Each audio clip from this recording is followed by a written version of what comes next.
नमस्कार, कैपिटल दर्पण न्यूज देख रहे हैं आप और मैं हूं आपके साथ गुंजन। रुक करते हैं आज की बड़ी खबरों पर।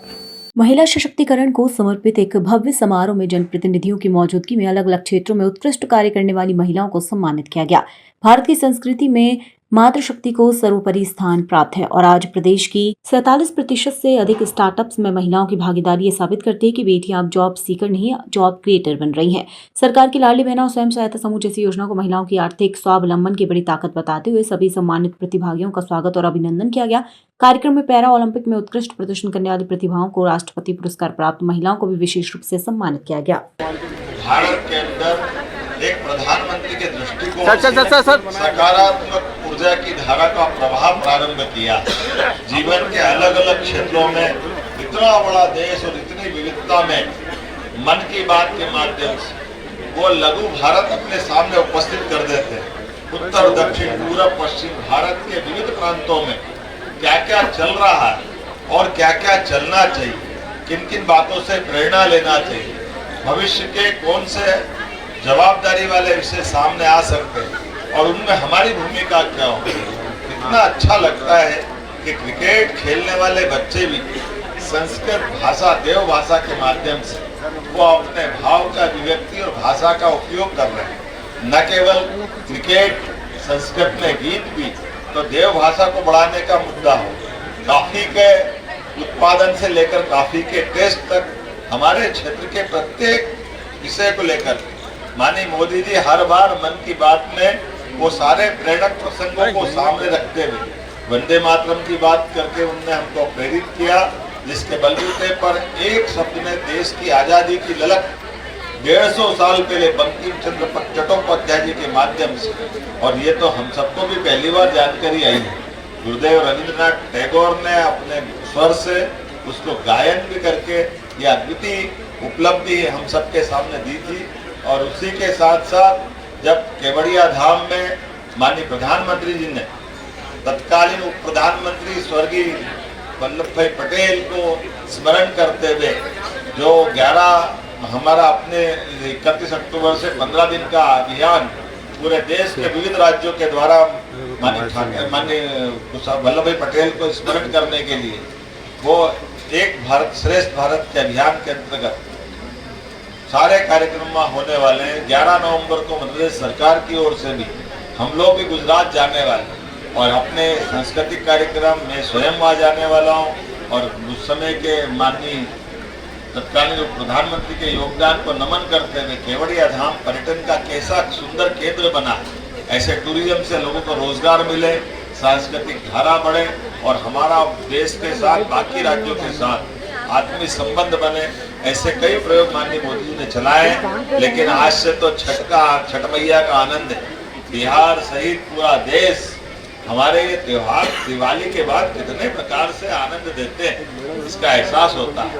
और छठ मैया के माध्यम से अपने उस भारतीय परिवार परंपरा में माताएं बहनें निराहार होकर के अपने सुहाग की, अपने परिवार की, सबकी सदिच्छा शुभेच्छा, उनके जीवन की लंबी आयु होने की कामना करते हुए पारिवारिक भारतीय संस्कार की धारा और मसाल प्रज्वलित करती है। मेरी अपनी ओर से छठ पर्व के इस अवसर पर भी सभी को बधाई, बहुत बहुत धन्यवाद। और इस स्कूल के मुझे ये मालूम बाद में पड़ा, आने का मेरे पहले तय हो गया था।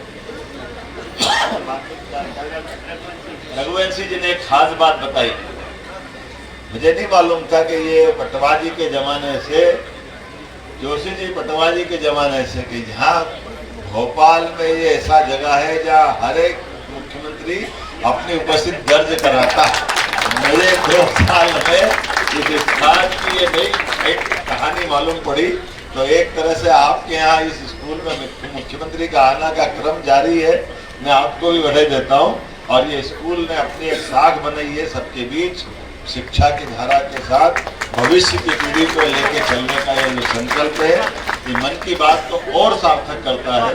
मैं आपके माध्यम से मोदी जी को भी धन्यवाद देता हूँ उनके निमित्त हमारा भोपाल के अलग अलग क्षेत्रों में, और रविंद्र यति जी को भी धन्यवाद देता हूँ, आशीष जी और भगवान दास जी को, जो हमारी मन की बात के इस आयोजन में कहीं न कहीं जब भी मौका पड़ता, अगर मैं भोपाल में हूँ तो वो ऐसे कार्यक्रम में जोड़कर, पिछली बार हम जगदीशपुर में शामिल हुए। जगदीशपुर ये अद्भुत स्थान है, भोपाल की पूर्व राजधानी भोपाल रियासत वो जगदीशपुर है, तत्कालीन समय में इस्लामपुर कहते थे, लेकिन अद्भुत बनावा है वहाँ का टूरिज्म और हेरिटेज वाकई हम सबको आकर्षित करता। अगली बार कभी मौका मिले तो आप भी सब जरूर जाइएगा। एक दो जानकारी आपको जरूर देना चाहूँगा।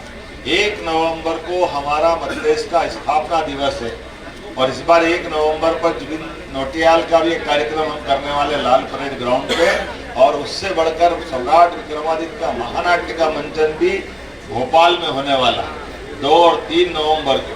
वाकई वो अद्भुत 2000 साल पुराना सम्राट विक्रमादित्य का काल, जब अपने देश के अंदर भारत में यहाँ से लगा करके अफगानिस्तान के आगे हिंदू पुस्तक पूरा भारत शकों के आगोश में विदेशी आक्रांताओं ने हमारे देश को गुलाम बना लिया, लेकिन अपने मध्य प्रदेश से विक्रमादित्य ने आज़ादी की ललक और आज़ादी की लड़ाई प्रारंभ की। और न केवल पूरा भारत बल्कि सांस्कृतिक रूप से तो आज की दृष्टिकोण से पाकिस्तान, बांग्लादेश, भूटान, बर्मा, नेपाल, अफगानिस्तान, इधर से बर्मा, वहां से लगा करके हिंदू पुस्तक पूरा भारत न केवल स्वतंत्र कराया बल्कि सुशासन की मिसाल कायम करते हुए विक्रमादित्य ने न्याय की परंपरा, दानशीलता की परंपरा, वीरता की परंपरा, विक्रम संवत का प्रादुर्भाव, सभी प्रकार के योग्य लोगों को आगे ला करके नवरत्नों की परंपरा, कितने प्रकार से विक्रमादित्य ने अपने उस भारत को गौरवान्वित करने वाले और हमारे अपने अतीत के एक ऐसे कुशल शासक की परिचय कराया जो आज भी सुशासन के लिए सर्वोच्च प्रतिमान माना जाता है। तो हमारे उस विक्रमादित्य के काल को पुनः सबके सामने मंचन कराते हुए लाल परेड ग्राउंड पे दौड़ता हुआ बच्चा घोड़ा लेकर के मैदान में, अभी तो हमने ऐसे नाटक देखे ही नहीं कि कोई मैदान में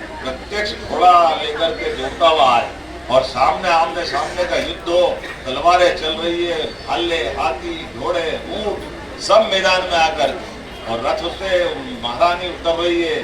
कई अलग अलग प्रकार के 5 मंचों पे जब नाटक होता है तो ऐसा लगता है इधर देखो, इधर देखो, इधर देखो, ऐसा मंच इतना बड़ा भारी जो आमतौर पर 25-50 फीट के मंच पे हमको देखने की आदत होती है। भोपाल में वो उस युग को पुनः जीवंत करने का प्रयास करेंगे जब विक्रमादित्य के जन्म से लेकर के राज्यरोहण तक की उनकी सारी गाथाओं को एक बार फिर अपनी आंखों के सामने देखने का यह अद्वितीय मौका है। आइए हम सब 1, 2, 3 तारीख के तीनों प्रदेश स्तरीय कार्यक्रम में सब शामिल हो।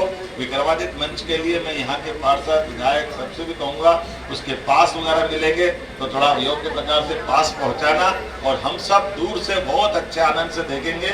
पास नाम है लेकिन आनंद सबको लेना है, हम सब मिल करके उस आनंद में शामिल होंगे। निमंत्रण देते हुए मेरी बात समाप्त करता हूँ। बहुत बहुत धन्यवाद। भारत माता की जय। आज की खबर में इतना ही। बने रहिए हमारे साथ कैपिटल दर्पण न्यूज पर। नमस्कार।